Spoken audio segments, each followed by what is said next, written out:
Hi guys, welcome to Deep Talk. Deep Talk में आपका आज एक बार फिर से स्वागत है।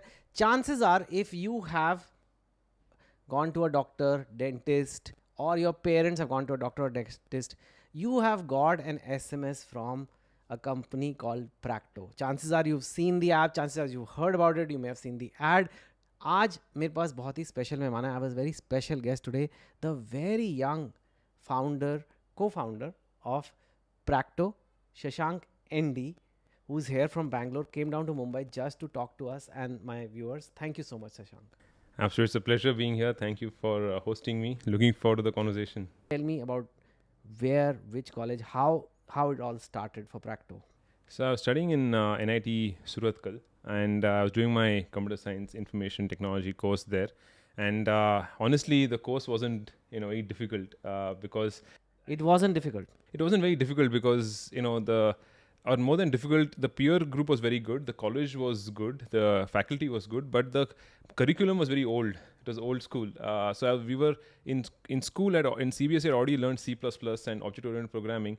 Here I was learning technologies that were a decade old, and as you know, technologies change very fast. So it was not very inspiring. I was trying to find other ways to get myself interested. So I joined a couple of, on campus there are clubs. So I joined these clubs. And then one interesting club that I joined was Euphoria, which was the entrepreneurship club. And it so happened that a senior of mine had come from Stanford. And in Stanford, they had just established an e-cell in Stanford. So he had gone to Stanford, seen that, and he wanted to set one up in our campus, NIT Suratkal, in 2005. And I saw the poster so it was a lot of coincidences. So I saw the poster in my hostel, and I went for the inauguration of. He was giving a talk, and I said I want to be part of this. So me and my co-founder were the only two people that he selected out of the entire batch to join to form that club, and that's how I got into entrepreneurship. And because the curriculum was not that strong, I found much more exposure and learning through this club of Euphoria, which is the entrepreneurship club for in Suratkal.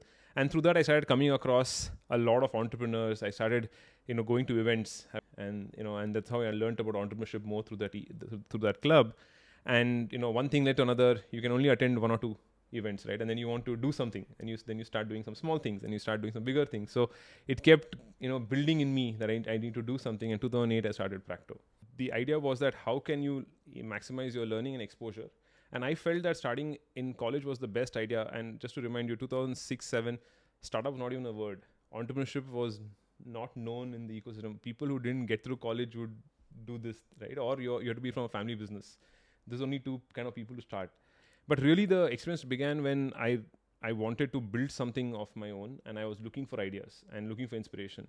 And that's when I saw that, when my parents were in and out of hospitals, I saw the hospital up close. I saw the ecosystem of the hospital up close. And I saw so many gaps. I saw so many issues that were going around. Just to give you a few of them, my dad was brought into, unfortunately, he got in and out of the hospital a few times that year. And he was in the ICU. And the doctor, our family doctor, administered the only drug that he was allergic to. And it was in his the drug that he's allergic to was written on his mobile phone. In the notes, people in his notes he written it down, but the doctor forgot. And luckily, my mom saw the developing of the rashes and etc. and got the antidote for it to go through. Then I remember another time when my father needed to get a second opinion and had to go to the doctor and take a second opinion. And so for that, he needed to get the reports. And I told the doctor that instead of giving me a printout, just send it to me on email, right? It'll be easier for me because I had to forward it to a doctor in the US. So I went to the doctor and said, can you give me an email copy? Just send it to me. This is my email ID. And he said, sorry, the software button only has a print button. It doesn't have an email option. And I knew computer science. I knew that it was just... What software was it? It was an old school software that the doctor was using. So I said, okay, I saw all this, and I also had the curiosity to build something. So I, went back, and I, with my co-founder, we built a product out, which had a print option and also had an email option. Along with that, we built a bunch of other features, and we gave to this doctor. The doctor could now do email, right? So we're doing all these things. The software was called Practo Array, and this software, in our third year and fourth year, we were able to sell to almost we reached 100 doctors by the time we finished graduation. So this software basically helped doctors schedule appointments, help them manage their health records and do all of that. It sent SMSs when you schedule appointments, all of that. And so by the time we graduated, we already had a running business with paying customers and all of this. There were no apps at that time. So we were the first online software for doctors in India. Actually, we think it was the first one in the world. 2008, we built this first online software where doctors would have to just log in online and the software would work. What we call today SaaS.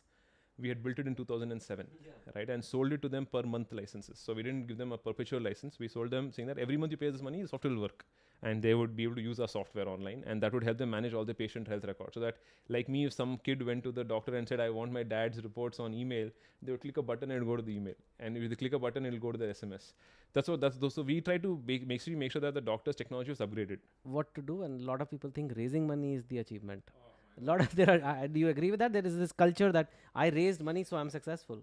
Money to me is resource, right? And it's the world is giving you some resources. And I feel a sense of responsibility that, it's not just the investor's money, it's the world's money, right? And you have to actually make good of it. Now, if you waste it, you have just lost the world's resources, right? In a way, you have lost the world's resources. World's resources came to you and you or your company, and you are given the responsibility to responsibly build something that was useful to everybody else. That's the job of money, okay? That's what getting money means, that you have to take that money and you have to create something that through that money that's more valuable than the money itself. Yes. That's the use of that money. So it's a responsibility that you get by taking that money. And so I think people should feel a sense of pressure when you raise money rather than feel a sense of pride, because you have to give back more. So that's how I see it. What do you mean by this word source of energy? See, I've been running the same company for 15 years, right? Same industry. Yeah. You can't change your job, buddy. Yeah, but I'm saying how many companies are out there, especially in the technology space. So I think it's, what I mean by source of energy is that, for 15 years you need sustained source of energy to run the business, right? You'll also energy for yourself, because you're the leader, as a founding team member, you have to have that source of energy, and that energy is what leads you to build products. Energy is what keeps you running, right? And that's what then flows into the rest of the organization. And the source of energy is very important, because you can, there's going to be a lot of good days, but there are going to be equal number of bad days. And how are you going to take yourself up during those bad days? That's really what matters, right? How do you take yourself up during those tough days? And then there's also going to be so many distractions. There are going to be so many, distractions coming your way. How are you going to avoid those distractions? So that source of energy matters a lot, because the more you're in control of your source of energy, and it is more positive source of energy, it's not coming from, anything else. It can lead to better products. It can lead to a better state of mind, and that better state of mind leads you to create better things, better culture, hire better people, and it can sustain for a longer period of time. So all the things we use today, right, are there from tens of years, right? Decades. It takes decades to build good companies, and so you need that source of energy to build decades of building. You can't build a great company in a couple of years. You need decades to build great companies, and that source of energy is required to build decades. How does one make great products? How does one get customers? Whether you are a tech company, whether someone watching this may just want to open a small shop in their neighborhood, right? And someone may have dreams to open a very big startup or tech company. How does one broadly, I agree, every industry is different. But I think there are a couple of common traits. Like I can tell you that for me, one of the key things that I think helps me is that, I can't quit. Like I just can't give up. That's something that I just can't do. Like at anything. Like if you throw a challenge at me, I just can't give up. So I think that's a very important thing to have. I think it's a kind of a superpower, because in the toughest days, if you don't give up, because everybody will have those ups and downs, so you can make it through. The second thing is obsession, right? You need to have a sense of some relative obsession about a problem, that the problem has to be more important than the outcome. That solving the problem has to be more important than what the outcome, money, fame, whatever that is. That for me, if I don't solve this problem, I can't live.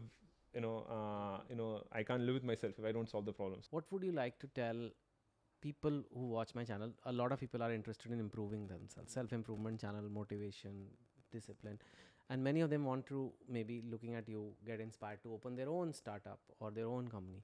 What are some of the key, tips, 2 or 3 tips you would give to them? I think you're really ready to start something of your own if you know that the outcome has no money, no fame, nothing. if the end outcome is a good product and few good happy customers, if you're okay with that kind of outcome and you're still passionate to every day go in and grind yourself, then I think you're ready. But if you're only looking for the good and not the bad, then I think people need to give it some time. So I think it's very important that you start when you're aligned with your passion, and you know that even if nobody paid me any money, I would still do this. That's my litmus test, right? If even today, if nobody paid me anything, would I still do this? That's the litmus test that one should go through.